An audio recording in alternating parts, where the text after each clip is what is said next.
I'm going to really practice not making assumptions about any of these candidates' tech ability based on their age. Because I know that's a bias I have based on how good my parents are at tech, right? Based on how good my nieces are at tech, right? And so it's not being like wholly uninformed, but it's saying, hey, I know I have to watch myself while we talk about these folks because I've never met them and I already have opinions. This is the Rebel HR Podcast, the podcast where we talk to HR innovators about all things people leadership. If you're looking for places to find about new ways to think about the world of work, this is the podcast for you. Please subscribe from your favorite podcast listening platform today and leave us a review. Rebel on, HR Rebels. All right, Rebel HR listeners, welcome back to the Rebel HR Podcast. Thanks for joining us this week. Really excited for our guests. We have two guests, so I am outnumbered, but I am excited about the content today. With us, we have Trina C. Olson and Alfonso Wenker. They are the authors of Hiring Revolution, a guide to disrupt racism and sexism in hiring.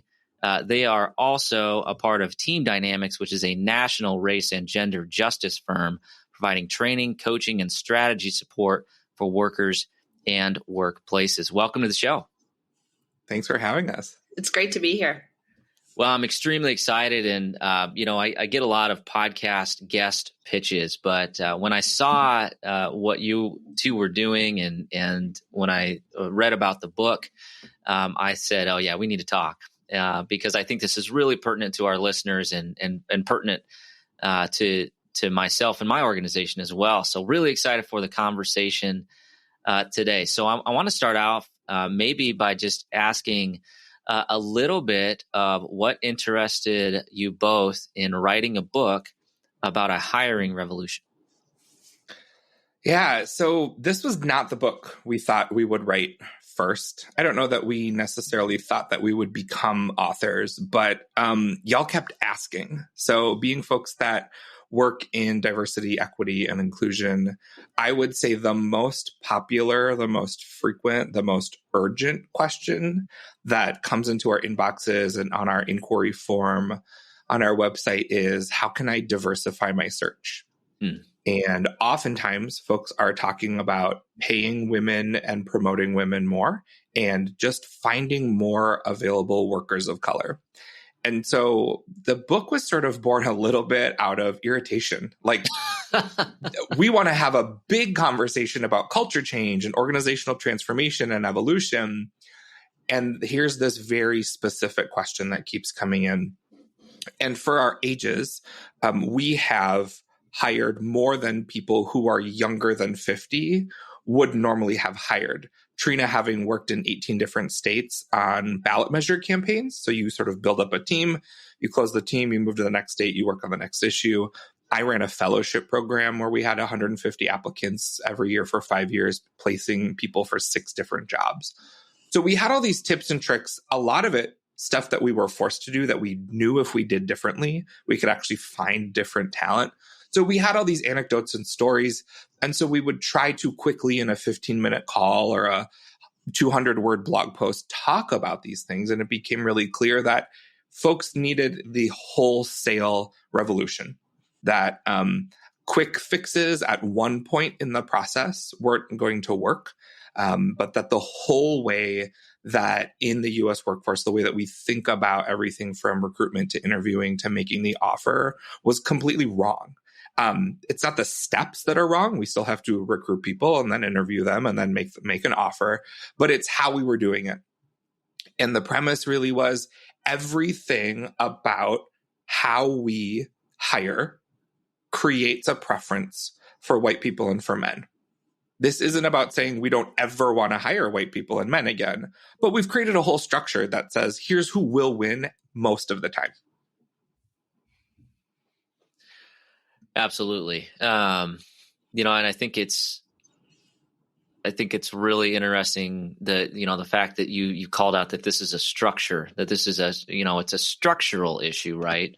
But within that structure can be a lot of emotions and I certainly can recall some times where we were going through some structural change in our recruiting practices, and some of that, maybe that latent fear of change, and maybe fear that, the white men will lose some of their leverage within an organization. And when those are the individuals who are primarily in power in an organization, that can be an interesting and challenging thing for HR to navigate. So kind of walk me through the foundation of going beyond a quick fix and going into kind of that systemic procedural change that's necessary.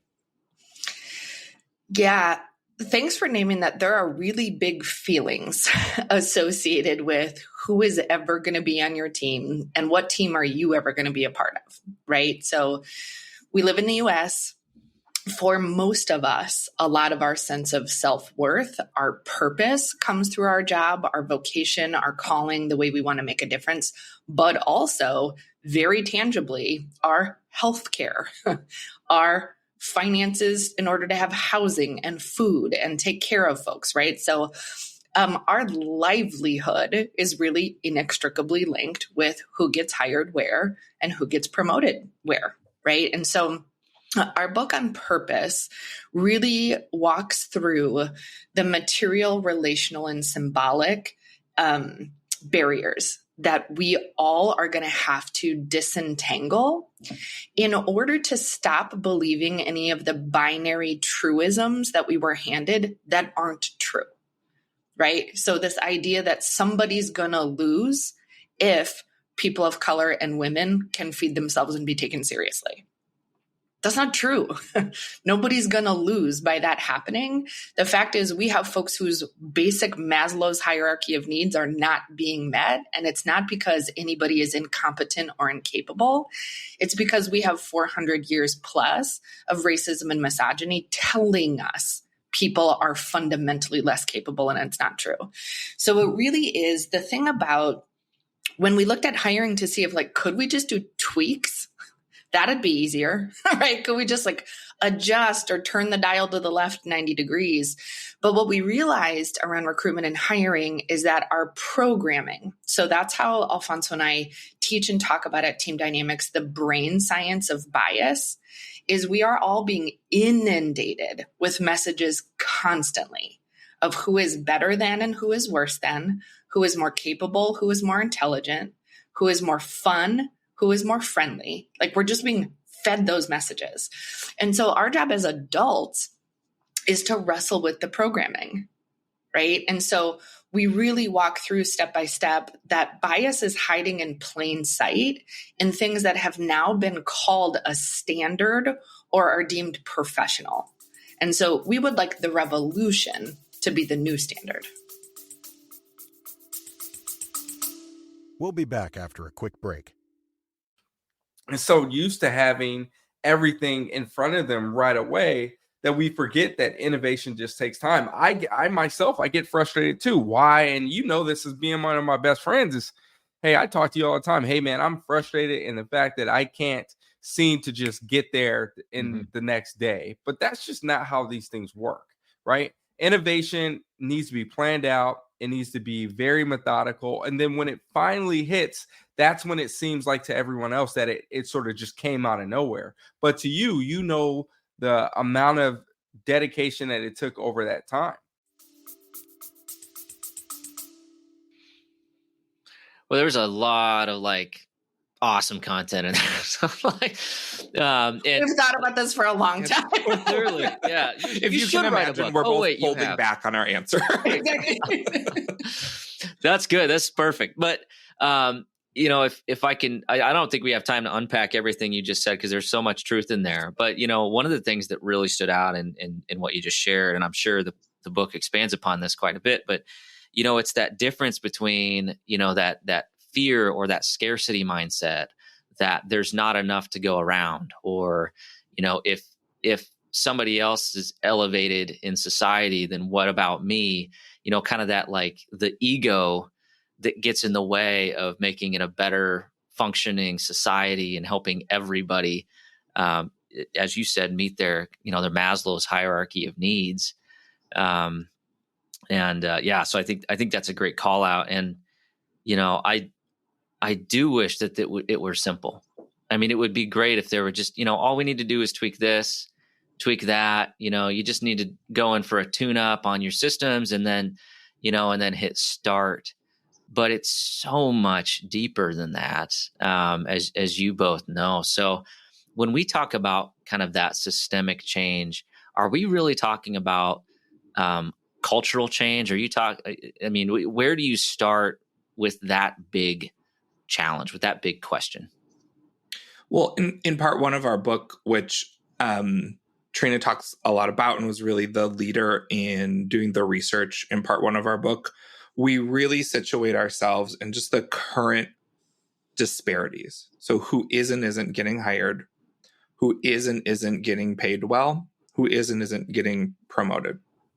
So we just situate ourselves in the reality that if you're having a hard time believing the issue is structural, let's take a look at a couple of data points. So let's look at how long pay parity will be for white women, women of color. Let's look at who gets promoted and who doesn't, right?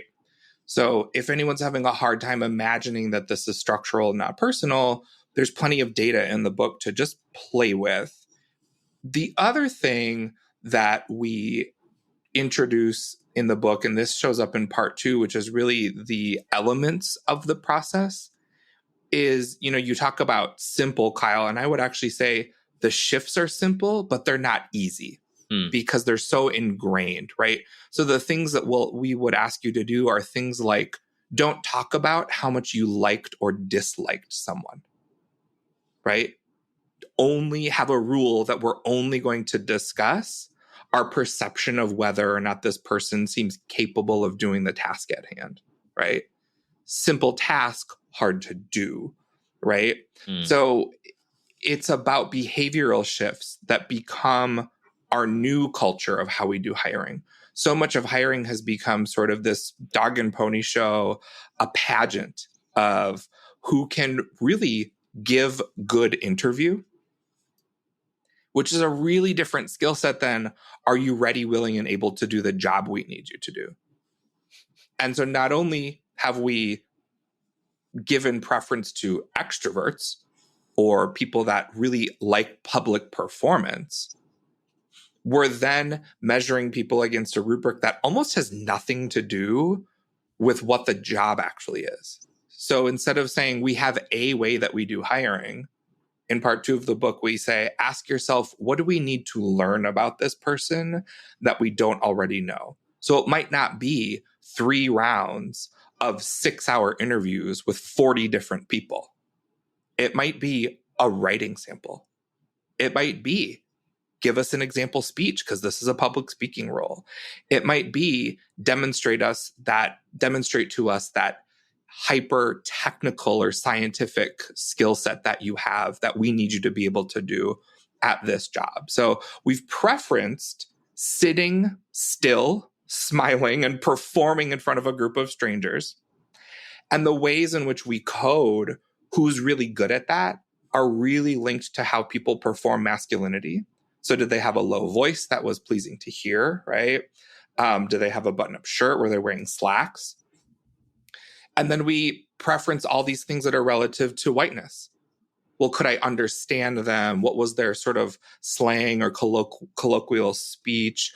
Do they feel like they'd really fit in? So we have all these questions and rubrics, usually that the candidate doesn't know about, that aren't anything to do with their ability to do the job.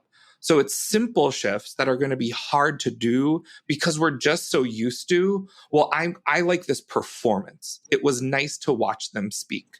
This isn't a public speaking job. So why is it was nice to listen to them speak, even something we're measuring? Why is that even on the table for discussion? So it's going to be hard to say, hey, Trina, 3 times in the meeting, you talked about how it was to listen to them. This is a copywriting job. They're primarily going to be redlining legal copy. So we're not going to talk about what it felt like to hear them. We're going to actually go back to their writing sample and see if they found 7 out of 10 of the typos we needed them to find. that's hard to do because I care about Trina. But it's a simple shift. This episode is brought to you by Namely. With workforces continuing to evolve, it's more important than ever to keep in pace with the nature of business. But it can be even harder to stay ahead and keep employees connected and engaged. That's why you need Namely, the all-in-one HR solution that offers everything you need to set you up for success in the new year, so you can tackle any curveballs that 2022 throws your way. Namely helps you easily adapt to the ever-changing workplace and maintain a great employee experience, whether you have 50 or 1,000 employees, with onboarding, performance management, and intuitive benefits enrollment, all in one connected and modern platform. Plus, Namely can streamline your payroll, time tracking, and vacation requests, so you can be everyone's favorite Rebel HR leader, no matter how your company grows. Companies are built on people. Don't let either fail. Stay ahead and learn more about making the switch to Namely. Namely.com. Don't wait. That's Namely.com. Yeah, I think you just said something that was a little bit of a light bulb moment for me, and something I haven't really thought about. But you made the comment that it's kind of coded in masculinity and whiteness as far as the interview as a whole. And I'm reflecting back on,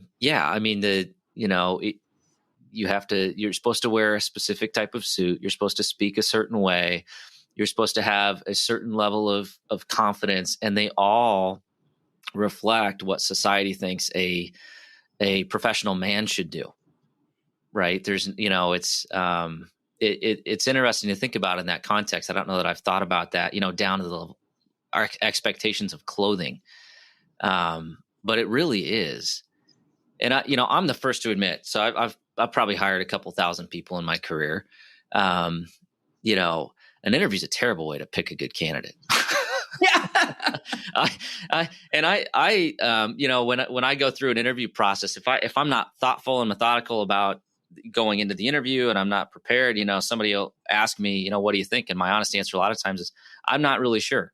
The interview didn't really tell me whether this person could perform this job or not. It told me whether or not I liked this person, or we had a good connection to start. But I can't tell you how many wonderful interviews I've had, and they've been terrible fits for the team, or maybe they didn't have the skills that we needed.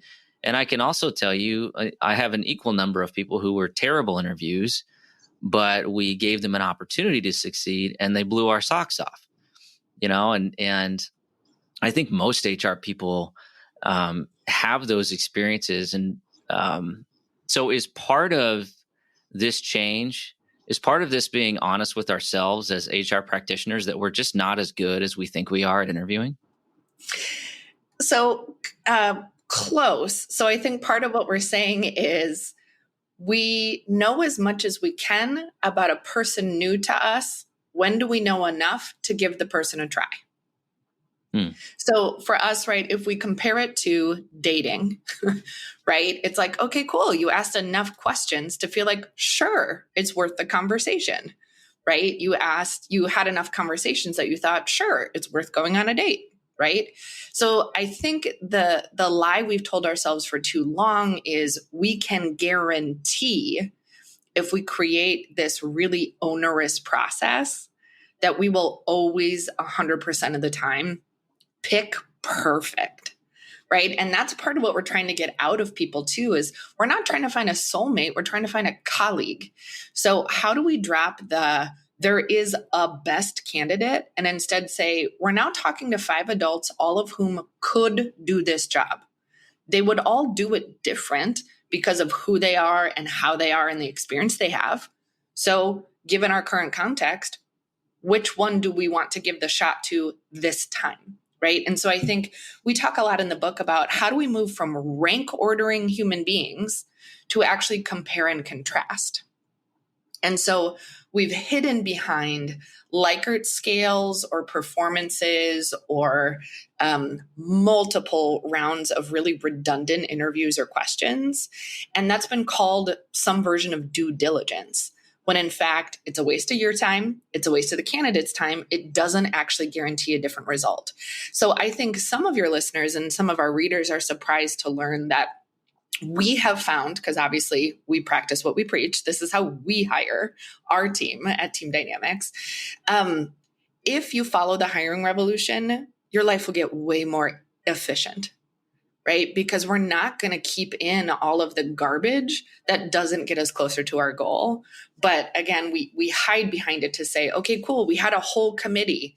So everybody together voted with their biases and we decided a biased answer. But look we all took a vote and call it democracy, right? Or we did 3 rounds, or we had people have coffee. And Kyle, one of the things that's interesting, because at Team Dynamics right now, we work across 11 different sectors. So we get to notice patterns around the country, right? So sectors that never interact with each other.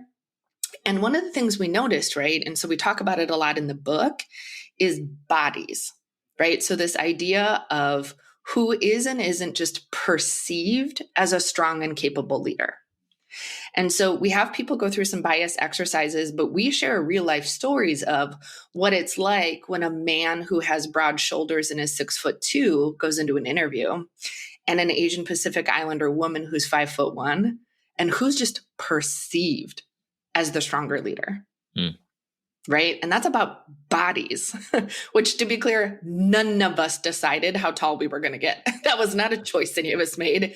And it has literally nothing to do with our intellect. And because, this is an audio format for folks who don't know, I'm a white woman. Alfonso's a man of color. So also, as he and I share how we've experienced our experience differently because of people's perceptions of our bodies and our capacity. That's fascinating. And I can't help but reflect on some of the research that, tall white men hold more leadership positions than short men, or obviously, there's way too much evidence of people of color and women not holding those types of leadership roles. But it is, that has to be a bias, right? As a society, if we don't admit that, then we're just not looking. And we talk about it as professionalism or leadership presence. Right. And part of how we, in the book, have people start to notice all the ways in which, even with the best goals and the best values and the best intentions, we still make some of those decisions. So we say, okay, look at this list of traits. No one's ever going to see this. Be really honest. Bald or having hair, short or tall, heavy or thin, right? Just going through. And then notice the compilation of things that you would just prefer, even though they don't align with your values, with your goals, with the intentions that you have. And so we have folks in the book just take that self-inventory and say, remember, all of that preference that you have comes into the conversation about candidates that you would recruit, candidates that you would move along in a process, candidates that you would ultimately make a job offer to. So that comes with you. So you've got to have a plan to do what we call notice, name, and navigate. So you can remember it because it's 3 N's: notice, name, and navigate. And be courageous enough to say, I've noticed that when we talk about the candidates that are men, we talk about their leadership presence. I've noticed that when we talk about the candidates who are women, we talk about how likable or friendly they would be, or how they would get along with people. That feels incongruent with some goals we have. We seem to have created a different rubric across lines of gender. Let's reset, go back and discuss these candidates based on the agreed upon rubric that we had, rather than some of our notions of who's a leader and who's likable. So I see this pattern. We're talking about different genders differently. I'm going to name it, because if I don't, we might just keep doing it. I'm not going to wait and do it in the hallway. I'm not going to write an email and say I'm worried that we might not be following the rules. Is something wrong? I'm going to name it. And naming explicitly sometimes can be to a colleague to say, hey, I saw this. Can you help me have this conversation with the group? If I'm feeling courageous enough, I might just say it, right? And then we decide, what are we going to do differently? It's just true. None of us are in trouble. We haven't broken the law yet. It's just true. So we've got 30 more minutes in the meeting. Could we try talking about these candidates a different way, right? But the only way we can do that is if going in, one, I know some of the preferences that I have, and two, we have an agreement that it's okay to do the naming part. Yeah, and then we're kind of coming full circle, because talk about the potential to be emotional or hard for somebody to, to digest. But, the way that you just laid that out, and you even used the word, it's just true, right? It's not, I could see how that could immediately de-escalate the ego response and the, kind of your lower thinking self from thinking, oh, you're calling me, a bigot, and shifting it into, hey, this is what I observed. Here's what I think is not fitting with what we want to do here, and then kind of putting the team on a path to figure that out. So no, I think if you didn't catch that was notice, name, and navigate. And one of the things I will say too, if you're, I'm sure you're probably already thinking, oh, I got to grab this book. But if you look on the website, there's also a ton of different resources that you could actually take from the book and put to practice within your HR practices as well. So I do want to circle back to something you started to talk about, Trina, and I have some views on this, but I'm curious to hear what your research found on the hiring committee, the democratic process of selection, and all the fun that HR gets to have trying to navigate those things sometimes. And so as you were going through the process of writing this book and in some of your experience and research, what actually works as far as the structure of a hiring committee, kind of that democratic process of making sure that a number of different people have a voice in the hiring decision? Yeah, it's a great question because it's a new pattern, right? And so Alfonso and I really view a hiring committee obsession as an overcorrection to what used to feel like singular individuals in a secretive way would make random decisions and we don't know how they got there.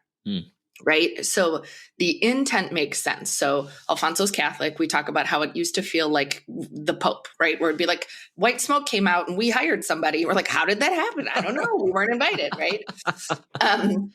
So we understand that there is a reaction to that saying, yeah, that wasn't great. And so we agree with that wholeheartedly, right? The challenge is what's happened instead is really, really sloppy organizing of people. And so folks are getting tokenized constantly. So people of color, women, LGBT folks of different religious backgrounds are getting pulled in to job prospecting when they have absolutely nothing to do with that job, right? And no way to be able to run candidates through a rubric for a job they've never had, right? We also refuse to acknowledge we are all bringing our bias in. Not only does being in a group not eliminate our bias or just like magically wash it away, it can sometimes exacerbate our bias because now we're in agreement that our biased idea is a really good one because 3 of us found that candidate to be our quote unquote favorite. So what we talk about throughout the book is each hire should be done in context and with intention. So absolutely, there are times when I hire at our own company when it's a job I know how to do or have done. So I really am an expert in being able to figure out if somebody's ready. Then there's times at our very own company that we're hiring for a skill set I don't have. So I do need somebody in the room with me, not during the whole process, at certain critical moments to say, can you check this technical writing? Can you look at that bank statement that they, gave us an example of, right? When it's something web related or tech related that I don't have. I know the questions that I have, but I'm not the one with the technical expertise, right? So part of just what we ask is, why is anybody here? what specifically are they being asked to do or sign off on or check or double check? And where is it that we're not being honest about our own embarrassment that we have a super homogenous team? So we're doing something to just sort of fill it in with more kinds of people so that essentially we can get a pat on the back from people of color or women or somebody else to say, yeah, it was okay.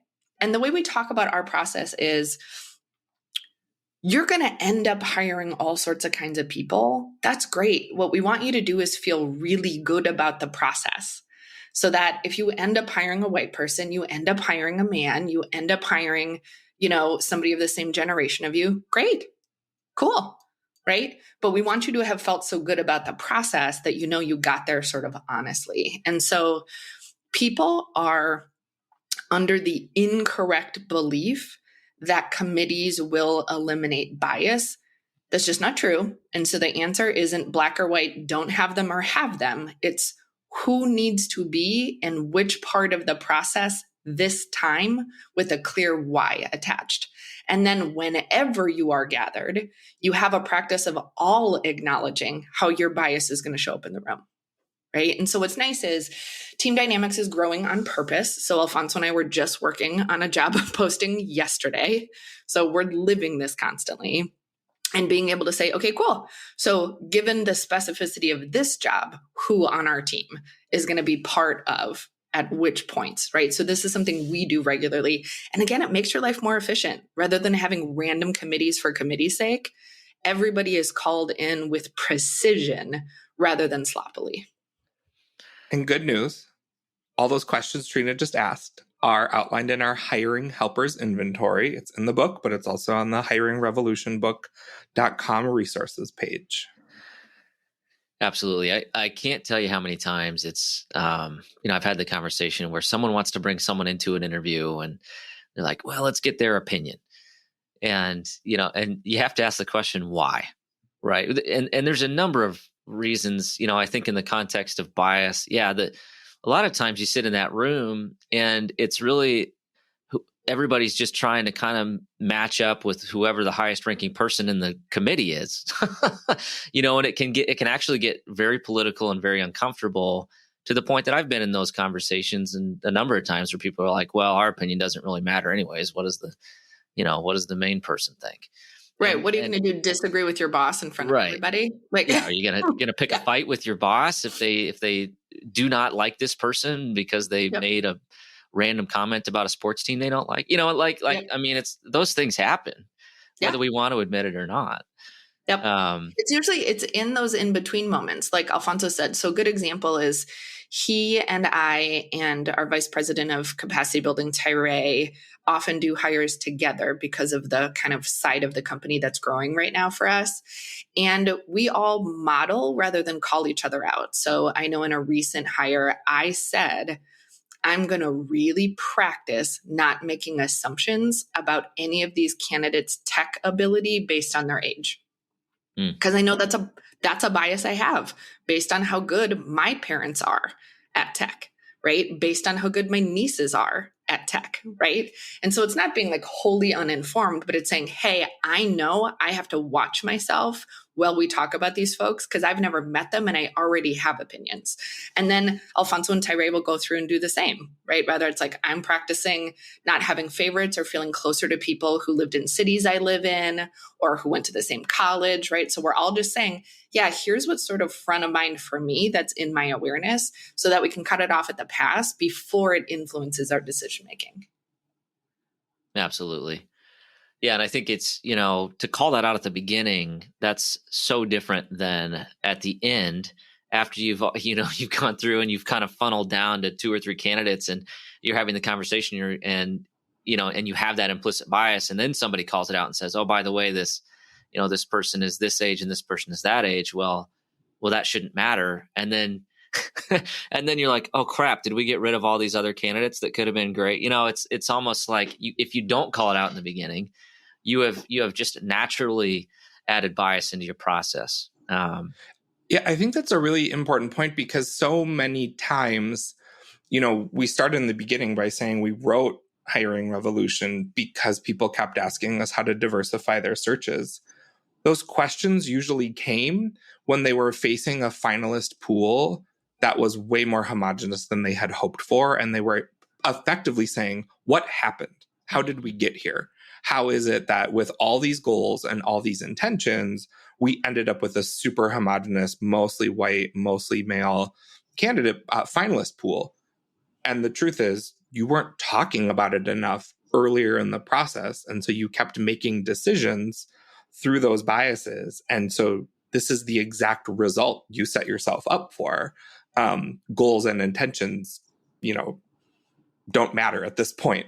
Right. And so it's absolutely way too late to start having that conversation when you're staring at, well, I'm picking between these 3-4 people. So the whole second part of the book is us showing our work. So think about it like being in an 8th grade math class, right? We're trying to be really good teachers. We just show you everything. So it's why there's 20 plus tools. It's templates, it's starter emails, it's examples of what you can have in your application process.